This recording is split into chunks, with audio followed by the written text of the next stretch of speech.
ভেনেজুয়েলার president Nicolas মাদুরোকে America ধরে নিয়ে গিয়েছে নিউ ইয়র্কে, আর তাকে বিচারের সম্মুখীন করা হয়েছে ড্রাগ ট্রাফিকিং ও চোরাচালানের অভিযোগে। ট্রাম্পের দাবি, মাদুরোর কারণে প্রতি বছর আমেরিকায় হাজার হাজার মানুষ মারা যায়। এগুলো ছিল নিছক কথার কথা। মূল বক্তব্য ট্রাম্প পরে মুখ ফসকে বলেই ফেলেন, আমেরিকা ভেনেজুয়েলার নিয়ন্ত্রণ করতে চায়, আর পুরো পৃথিবী জানে ভেনেজুয়েলা হচ্ছে এই পৃথিবীর সবচেয়ে বড় তেলের খনি, স্বর্ণ ও অন্যান্য খনিজ সম্পদে পরিপূর্ণ একটি দেশ। কিন্তু আমেরিকা কোনোভাবেই এগুলো নিয়ন্ত্রণ বা দখল করতে পারছিল না। তাই বিশ্লেষকরা বলছেন, ড্রাগ ট্রাফিকিংকে সামনে এনে ট্রাম্প এবার ভেনেজুয়েলাতে পুতুল সরকার স্থাপন করে এই দেশের সম্পদ লুট করবেন। আজকের ভিডিওতে আমরা জানব কিভাবে আমেরিকা এই অপারেশন চালিয়েছিল এবং অপারেশন চলাকালীন সময় কি কি সমস্যার সম্মুখীন হয়েছে, আর ভবিষ্যতে আরও কি কি সমস্যা হতে পারে। তাই ভিডিও শুরু থেকে শেষ পর্যন্ত আমাদের সাথেই থাকুন। ভিডিওর মূল পর্ব শুরু করার পূর্বে আপনাদের কাছে অনুরোধ থাকবে, আপনারা অবশ্যই আমাদের চ্যানেলটি সাবস্ক্রাইব করবেন এবং সেই সাথে সাথে অল বেল আইকন নোটিফিকেশনটি অন করবেন এবং আমাদের ভিডিও অবশ্যই লাইক ও শেয়ার করে আমাদের সাথেই থাকবেন। 3 জানুয়ারি 2026, ভেনেজুয়েলার রাজধানী কারাকাস। ঘড়ির কাঁটা যখন রাত ঠিক 2টা ছুঁয়েছে, তখন ভেনেজুয়েলার রাজধানী ছিল গভীর ঘুমে। রাস্তায় নীরবতা, আকাশে অন্ধকার। কেউ জানতো না ঠিক এই মুহূর্তে একটি রাষ্ট্রের ভাগ্য নতুন করে লেখা হতে যাচ্ছে। হঠাৎ আকাশ কেঁপে উঠল। এটি কোনো বজ্রপাত নয়, এটি ছিল আধুনিক যুদ্ধের শব্দ। কারাকাসের আকাশ ছেড়ে ঢুকে পড়ল যুক্তরাষ্ট্রের F-22 Raptor stealth fighter jet. এটি একটি স্টেলথ ফাইটার জেট, রাডারে প্রায় অদৃশ্য, সুপার ক্রুজে সক্ষম এবং আকাশে আধিপত্য বিস্তারের জন্য নির্মিত বিশ্বের অন্যতম ভয়ঙ্কর যুদ্ধবিমান। এই রাতের লক্ষ্য ছিল কোনো সামরিক ঘাঁটি নয়, কোনো জেনারেলও নয়। লক্ষ্য ছিল ভেনেজুয়েলার নির্বাচিত প্রেসিডেন্ট নিকোলাস মাদুরো। এটি কোনো গ্রেপ্তার নয়, এটি ছিল রাষ্ট্রীয় অপহরণ। এই অভিযান হঠাৎ নেওয়া কোনো সিদ্ধান্ত ছিল না। এটি ছিল একটি জয়েন্ট স্পেশাল অপারেশন ক্যাম্পেইন, যেখানে যুক্ত ছিল US air force, US navy, US special operation command, delta force, navy SEALs এবং সিআইএ এর স্পেশাল অপারেশনাল সেল। এই ধরনের অভিযানকে সামরিক ভাষায় বলা হয় ডিক্যাপিটেশন অপারেশন, অর্থাৎ রাষ্ট্রের মাথা কেটে দেওয়া। মাদুরোকে সরানো মানে ছিল ভেনেজুয়েলার রাজনৈতিক কাঠামো ভেঙে ফেলা, পাওয়ার ভ্যাকুয়াম তৈরি করা এবং সবচেয়ে গুরুত্বপূর্ণ, বিশ্বের সবচেয়ে বড় প্রমাণিত তেল মজুতের উপর নিয়ন্ত্রণের পথ খুলে দেয়া। রাত 2টা 1 মিনিট। অপারেশনের প্রথম ধাপ ছিল এয়ার সুপারিয়রিটি ও এয়ার ডেনিয়া। কারাকাসের আকাশে প্রবেশ করে F-22 র্যাপটর এবং B-2 স্পিরিট স্টেলথ বোম্বার। এই বিমানগুলো বহন করছিল JDAM, অর্থাৎ joint direct attack munition, precision guided bombs এবং সমুদ্র থেকে নিক্ষিপ্ত হয় টমাহক ক্রুজ মিসাইল। টার্গেট ছিল সুনির্দিষ্ট: radar installation, command and control centre এবং ভেনেজুয়েলার রাশিয়ান সরবরাহকৃত BUK M2 air defence system. BUK M2 ধ্বংস হওয়া মানে ভেনেজুয়েলার আকাশ কার্যত অরক্ষিত। এরপর শুরু হয় ইলেকট্রনিক ওয়ারফেয়ার। ইউএস নেভি এর EA-18G গ্রোলার বিমান রেডিও ফ্রিকোয়েন্সি জ্যাম করে দেয়। মোবাইল নেটওয়ার্ক, সামরিক যোগাযোগ, রাডার সব অচল। কারাকাস অন্ধকারে ডুবে যায়। এই অন্ধকারই ছিল অপারেশনের প্রথম বিজয়। রাত তখন 2টা 12 মিনিট। আকাশের অন্ধকার ভেদ করে ধীরে ধীরে ভেসে ওঠে একাধিক ছায়ামূর্তি। এগুলো কোনো সাধারণ হেলিকপ্টার নয়, এগুলো যুক্তরাষ্ট্রের বিশেষ অভিযানের মূল ভরকেন্দ্র। সবার আগে আসে CH-47 Chinook heavy lift helicopter. 2 rotor বিশিষ্ট এই দানবাকৃতির হেলিকপ্টার মূলত ব্যবহৃত হয় স্পেশাল ফোর্স পরিবহন, ভারী সরঞ্জাম ও দ্রুত ট্রুপ ডিপ্লয়মেন্টের জন্য। এর ভেতরে বসে আছে ডেল্টা ফোর্সের প্রধান, অ্যাসল্ট টিম, সম্পূর্ণ কালো পোশাকে, মুখ ঢাকা, অস্ত্র প্রস্তুত। এর ঠিক পেছনেই উড়ে আসছে MH-60 পেভ হক। এই হেলিকপ্টারটি শুধু পরিবহন নয়, এটি একটি combat search and secure platform, যার ভেতরে রয়েছে উন্নত নেভিগেশন সিস্টেম, স্যাটেলাইট কমিউনিকেশন এবং মেডিকেল এভাকুয়েশন সুবিধা। যদি কোনো কমান্ডো আহত হয়, তাহলে এই হেলিকপ্টারটাই তাকে জীবিত ফেরানোর দায়িত্ব পালন করে। আর পুরো বহরের উপর আকাশ পাহারা দিচ্ছে AH-64 অ্যাপাচি গানশিপ। এর নিচে ঝুলছে 30 মিলিমিটার চেইন গান, হেলফায়ার মিসাইল এবং রকেট পড। অ্যাপাচির কাজ একটাই, নিচে যদি সামান্যতম প্রতিরোধ দেখা দেয় মুহূর্তের মধ্যে তা গুড়িয়ে দেওয়া। হেলিকপ্টারের ভেতরের পরিবেশ ছিল নিঃশব্দ। ডেল্টা ফোর্স ও নেভি সিল সদস্যদের চোখে নাইট ভিশন গগলস, হাতে সাপ্রেসর লাগানো অ্যাসাল্ট রাইফেল, বুকে এনক্রিপ্টেড কমিউনিকেশন ডিভাইস। কারো মুখে কথা নেই, সবাই জানে এই মুহূর্তে একটি ভুল মানেই মৃত্যু। তাদের লক্ষ্য ছিল কারাকাসের একটি উচ্চ নিরাপত্তা সামরিক স্থাপনা, যেখানে স্যাটেলাইট ইমেজ, সিগন্যাল ইন্টেলিজেন্স এবং হিউম্যান ইন্টেলিজেন্স অনুযায়ী প্রেসিডেন্ট মাদুরো অবস্থান করছিলেন। কিন্তু আকাশে ভেসে থাকার এই কয়েক মিনিটেই মার্কিন কমান্ডোরা বুঝতে শুরু করেন মাঠের বাস্তবতা হয়তো তাদের হিসাবের চেয়েও ভয়ঙ্কর হতে চলেছে। কারণ নিচে নীরবতা ছিল অস্বাভাবিক, আর যুদ্ধক্ষেত্রে অস্বাভাবিক নীরবতা কখনোই ভালো সংকেত নয়। মার্কিন অপারেশনাল প্ল্যানে একটি বিষয় স্পষ্টভাবে লেখা ছিল, ground resistance expected to be minimal. কিন্তু কারাকাসের মাটিতে নামার মুহূর্তে সেই ধারণা ভেঙে পড়ে। CH-47 চিনুক যখন নামার প্রস্তুতি নিচ্ছে, ঠিক তখনই নিচ থেকে আকাশের দিকে ছুটে আসে গুলির ঝাঁক। এটি কোনো বিচ্ছিন্ন প্রতিরোধ নয়, এটি ছিল সংগঠিত, প্রস্তুত এবং প্রাণঘাতী। ভেনিজুয়েলার প্রেসিডেন্সিয়াল গার্ড এবং স্থানীয় সেনা ইউনিট আগে থেকেই অবস্থান নিয়েছিল। তাদের হাতে ছিল AK-47, PKM মেশিন গান এবং সীমিত হলেও কার্যকর RPG-7 রকেট লঞ্চার। রাতের নীরবতা মুহূর্তে ভেঙে যায়। ট্রেসার বুলেট আকাশে আগুনের রেখা আঁকে। একটি মার্কিন হেলিকপ্টার গুলিবিদ্ধ হয়। রোটারের পাশে স্পার্ক দেখা যায়। পাইলট জরুরি ম্যানোভার করে কোনোভাবে সেটিকে স্থিতিশীল রাখে। এই মুহূর্তে AH-64 অ্যাপাচি গানশিপ সক্রিয় হয়ে ওঠে এবং 30 মিলিমিটার চেইন গান দিয়ে লক্ষ্যবস্তুতে গর্জে ওঠে। কিন্তু সমস্যা একটাই, এটি ঘনবসতিপূর্ণ এলাকা, অতএব পূর্ণ শক্তি ব্যবহার করার অনুমতি ছিল না। মাটিতে নামতেই ডেল্টা ফোর্স এবং নেভি সিলস জড়িয়ে পড়ে ক্লোজ কোয়ার্টার ব্যাটেল বা CQB-তে। সংকীর্ণ করিডোর, অন্ধকার ঘর, হঠাৎ খোলা দরজা, এখানে প্রযুক্তির চেয়েও বেশি কাজ করে প্রতিক্রিয়া সময়। মার্কিন কমান্ডোদের নাইট ভিশন থাকলেও ভেনেজুয়েলার সেনারা এলাকা চেনে। তারা জানে কোথায় আলো নেই, কোথায় আড়াল আছে। এই প্রতিরোধী প্রথমবারের মতো মার্কিন অপারেশন কমান্ডারদের মনে প্রশ্ন তোলে, আমরা কি পরিস্থিতিটাকে কম করে দেখেছি? কারণ এটি আর কোনো সহজ অপারেশন নয়, এটি ধীরে ধীরে পরিণত হচ্ছিল একটি অনিয়ন্ত্রিত শহুরে যুদ্ধক্ষেত্রে। কারাকাসে যখন সংঘর্ষ তীব্র হচ্ছিল, মার্কিন কমান্ড সেন্টারে একটি তথ্য ভেসে ওঠে। এটি ছিল সেই তথ্য যা পুরো অপারেশনের গতিপথ পাল্টে দেয়।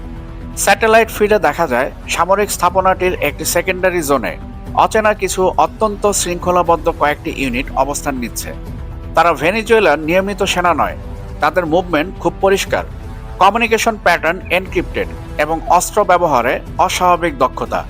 মার্কিন বিশ্লেষকরা দ্রুত সিদ্ধান্তে পৌঁছান, ওয়াগনার গ্রুপ।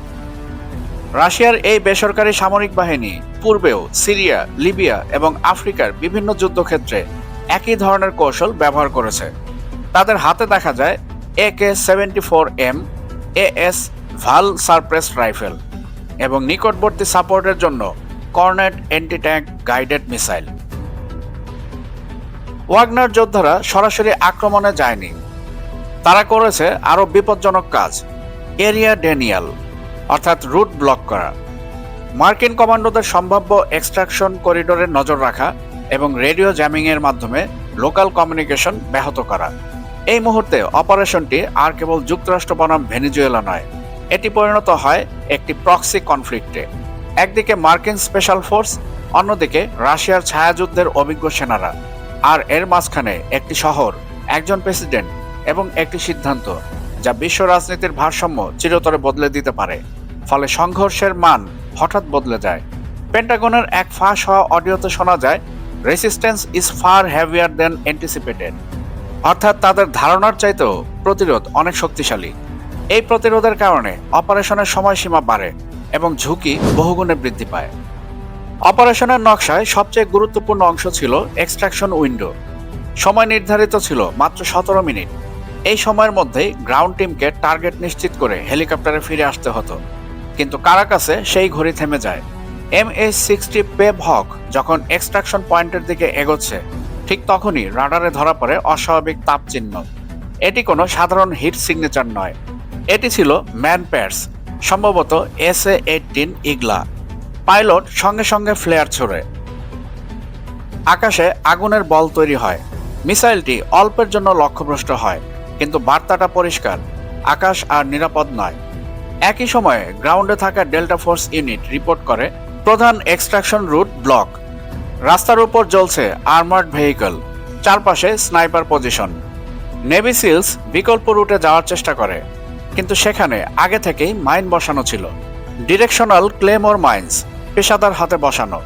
কমিউনিকেশন আরও খারাপ হতে থাকে। স্যাটেলাইট লিঙ্কে ল্যাটেন্সি, রেডিওতে স্ট্যাটিক নয়েজ। AH-64 অ্যাপাচি পুরো শক্তি ব্যবহার করতে পারছে না, কারণ চারদিকে বেসামরিক ভবন। একটি ভুল শট মানে আন্তর্জাতিক বিপর্যয়। এই মুহূর্তে অপারেশন কমান্ডাররা বুঝে যান এটি আর এক্সট্রাকশন নয়, এটি একটি কন্টেইনমেন্ট সিচুয়েশন। গ্রাউন্ড ফোর্স আটকে গিয়েছে, আকাশ অনিরাপদ, সময় ফুরিয়ে আসছে। আর তখনই ওয়াশিংটনে একটি লাল লাইন জ্বলে ওঠে। কারণ এখন প্রশ্ন শুধু মিশন সফল হবে কিনা তা নয়, প্রশ্ন হলো কতজনকে জীবিত ফিরিয়ে আনা যাবে।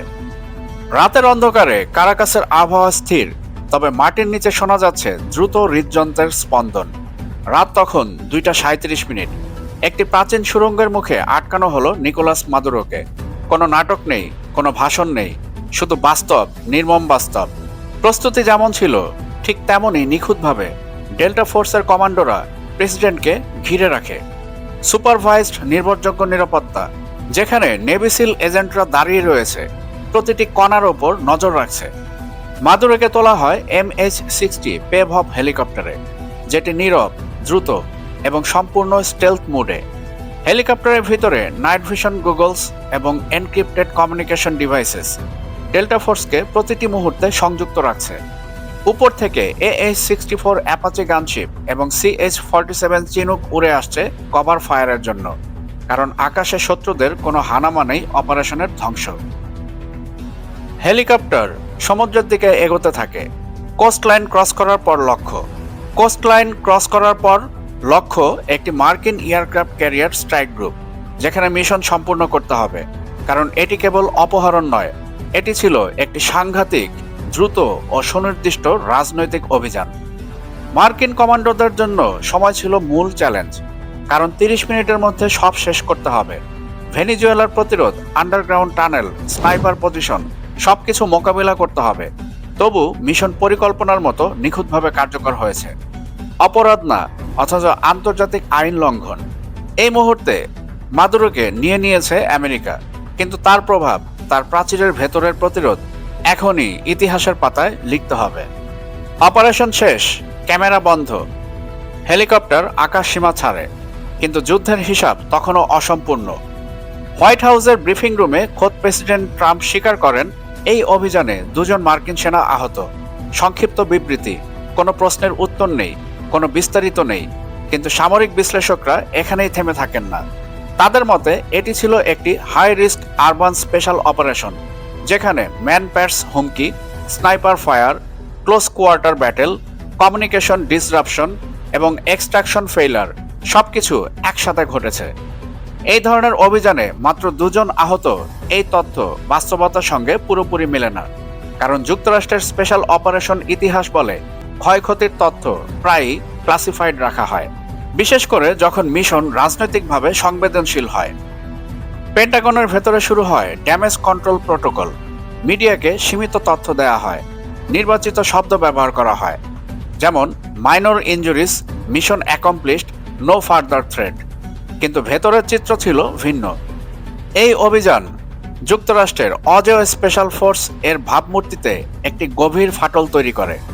কারণ এখানে তারা মুখোমুখি হয়েছিল প্রস্তুত প্রতিরোধ, অদৃশ্য মিত্র এবং একটি শহর যা সহজে মাথা নত করেনি। বিশ্লেষকদের মতে এই ক্ষতি শুধু শারীরিক নয়, এটি ছিল কৌশলগত, মনস্তাত্ত্বিক এবং রাজনৈতিক ক্ষতি। আর আধুনিক যুদ্ধে কখনো কখনো সবচেয়ে ভয়ঙ্কর ক্ষতি হয় যা কোনো প্রেস ব্রিফিংয়ে বলা হয় না। মাদুরো অপহৃত, ভেনিজুয়েলায় জরুরি অবস্থা। কিন্তু প্রশ্ন, আমেরিকা কি ভেনিজুয়েলা দখল করতে পারবে? উত্তর সহজ নয়, কারণ শত্রু ভাবাপন্ন জনগণ, জঙ্গল ও পাহাড়ি ভূগোল, শহরে গেরিলা যুদ্ধ, তেল অবকাঠামোর নিরাপত্তা গৃহযুদ্ধ ও শরণার্থী সংকট। এটি ইরাক নয়, এটি আফগানিস্তানও নয়, এটি হতে পারে আমেরিকার নতুন ভিয়েতনাম। আমেরিকা মাদুরোকে নিয়ে গিয়েছে, কিন্তু তারা ভেনেজুয়েলার আত্মসম্মান নিতে পারেনি। এই অপারেশন প্রমাণ করেছে প্রযুক্তি শক্তিশালী, কিন্তু জনগণের প্রতিরোধ আরও শক্তিশালী। আজ ভেনেজুয়েলার প্রতিটি মানুষ রাস্তায় প্রতিবাদ মিছিল করছে। এখন প্রশ্ন একটাই, এই অপহরণ কি সাম্রাজ্যবাদের জয় নাকি পতনের শুরু? সময়ই এর উত্তর দিবে। মাদুরো আজ আমেরিকার জেলে বন্দী, বিচার কার্য চলছে। আমেরিকা ব্যস্ত ভেনেজুয়েলার পরবর্তী পুতুল সরকার নির্বাচনে, যাতে করে ভেনেজুয়েলার সব খনিজের নিয়ন্ত্রণ নেওয়া যায়। কিন্তু ভেনেজুয়েলার দেশপ্রেমিক সামরিক অফিসার্স ও জনগণ প্রতিরোধ গড়ে তুলছেন। আমেরিকা কি পারবে নির্বাচন পরবর্তী ভেনেজুয়েলায় নিজের আধিপত্য প্রতিষ্ঠা করতে? কারণ ভেনেজুয়েলাতে চীন ও রাশিয়ারও ইনভেস্টমেন্ট রয়েছে।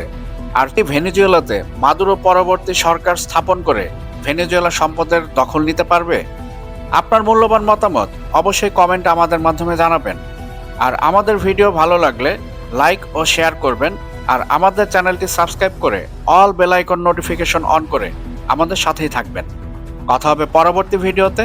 ততক্ষণ পর্যন্ত সবাই ভালো থাকবেন, সুস্থ থাকবেন, বাংলাদেশকে ভালোবাসবেন। বন্ধুগণ, আজকের বিশ্ব আপনাদেরকে সঠিক সংবাদ প্রদানের জন্য বদ্ধপরিকর। তাই আমাদের ইউটিউব চ্যানেলের পাশাপাশি আজকের বিশ্ব .প্রেস এর যাত্রা শুরু হয়েছে, যেখানে আপনারা এক পাতাতেই পেয়ে যাবেন আন্তর্জাতিক সব গুরুত্বপূর্ণ খবর এবং সেই সাথে সাথে রাষ্ট্রীয় খবরগুলো। এবং এর পাশাপাশি অনুরোধ থাকবে আমাদের ফেসবুক পেজও আপনারা অবশ্যই ফলো করবেন, যাতে করে নিত্য নৈমিত্তিক সব ধরনের আপডেট আপনারা সহসাই পেতে পারেন। ভিডিও শেষ করার পূর্বে আপনাদের কাছে অনুরোধ থাকবে আমাদের ইউটিউব চ্যানেলটি অবশ্যই সাবস্ক্রাইব করবেন এবং সেই সাথে সাথে all bell icon notification on করবেন, যাতে করে পরবর্তী যে কোনো ভিডিওর আপডেট আপনি সরাসরি পেতে পারেন। এবং সেই সাথে সাথে আমাদের ভিডিও লাইক ও শেয়ার করে আমাদের সঙ্গেই থাকবেন।